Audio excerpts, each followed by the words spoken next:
Good morning, everyone. This is Standard 6 Science. We have finished the chapter 9, that is living organism characteristic and habitats. Today we are going to discuss the question answer of this chapter. And this is video number 1. Okay. Now, our first question is understanding ideas. Answer the following questions in one word or in one sentence. Okay, the first question is which of the two occurs over a short period of time, acclimatization or adaptation? Okay, the answer is acclimatization. Okay, acclimatization is for the short period, but adaptation is for the long period change. Okay, in the behavior of an organism. Okay, the change is for long period, that is adaptation, and for the short period acclimatization. Okay, now the second question is the state 1 adaptation in yak which protects it from cold environment of a mountain habitat. Okay, the question asked here that which of the adaptation is adopted by the yak which protect it from the cold environment of a mountain habitat. Yak has a big chest and lungs, okay, that are adapted to low content of oxygen in the mountains. Okay, now third question, name one aquatic plant which is completely submerged in water. It is asked one, but I have given more so that you can remind in your, okay, remind you. The hydrilla, Vallisneria, Utricularia, Cara, okay, tape grass, pondweed. These are the all these aquatic plant which is submerged in the water, means inside the water. Now the next question is what is the unique feature of long claws in the front leg of a lion? Okay, the long claws are in the front leg of lion.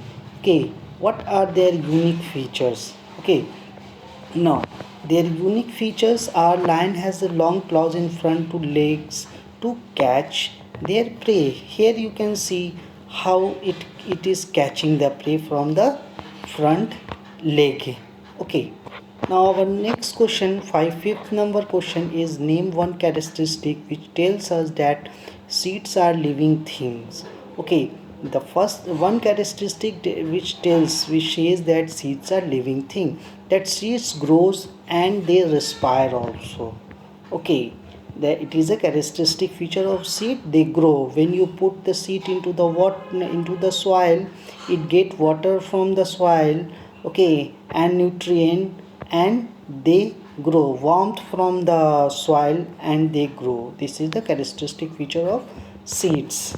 Okay, now our next question is answer the following questions in short. The first question is why do desert snakes burrow deep into the sand during the days, as the deeper layers of the sand are cooler?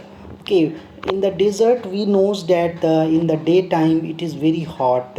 Okay, hot winds blows. Okay, to protect it from the heat of a desert, it go in the burrow. Okay, and burrow give its cooler, it is a cooler place than outside, so it goes inside the burrow. You can see here the animals are inside the burrow. Now our next question is write the adaptation in aquatic plants due to which a number question submerged leaves can bend into the flowing water. Means the leaves which is found inside the water, they bend it. Why they bend it? Submerged leaves can bend in the flowing water to tolerate the current of water and may not break easily. Okay, so the leaves bend in the flowing water. If it will not bend, it will be broken. Okay, B number question is leaves can float on the surface of water. Okay, why? The air filled tissue in the various parts of the plant provide the buoyancy that allows them to float. Okay, leaves can float on the surface of water. It floats on the surface of water so that the air is filled inside that. Why? Because to it can float on the water, it can maintain the balance. So leaves float on the surface of water. Okay, floating leaves you can see here.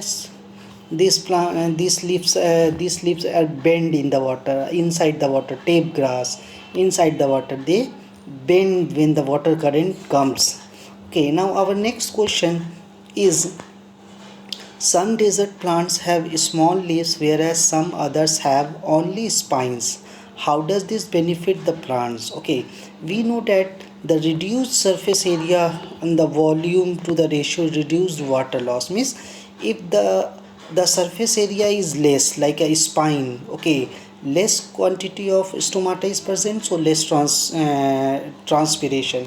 If the surface area is more, okay, then what will happen? More stomata, more transpiration, so it has been reduced to spine so that it can prevent transpiration. And another benefit is to the animals. Okay, herbivorous animals, desert animals may not eat them, so they have spines. Okay, now our next question is, which are the specific features present in the deer that helps to detect the presence of predators like lion? Means, what are the main features in the deer that helps to detect the presence of predator like lion, tigers? Okay, so the special or specific features deer have, okay, they have big ears. Why they have big ears? To hear the movement of predators very easily. This is the first point. Okay, and the second features is, they have eyes on the side of head. Why they have eyes on the side of head? Which allow it to see in all directions. Okay, the maximum direction they can see, this side and this side, so they have eyes on the side and they can protect it from the predators. Okay, now our next question is fifth one. We have to explain why a lion has eyes in the front of its head. You can see the eyes of a lion, they are in the front like humans. Okay, why? In the front they can see from a far distance, long distance they can see their prey, so they have eyes in the front. Okay, now our next question is that a deer has eyes on the side of the head. Okay, you can see a deer has eyes on the side of the head. Why? So that they can see at a maximum. Okay, on the side they can wide range of seeing, from this side to this side, wide range of seeing.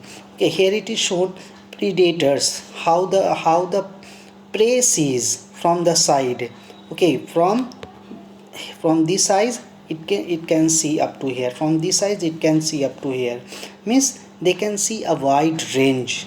Okay, from, so the deer has eyes on its side. Thank you very much.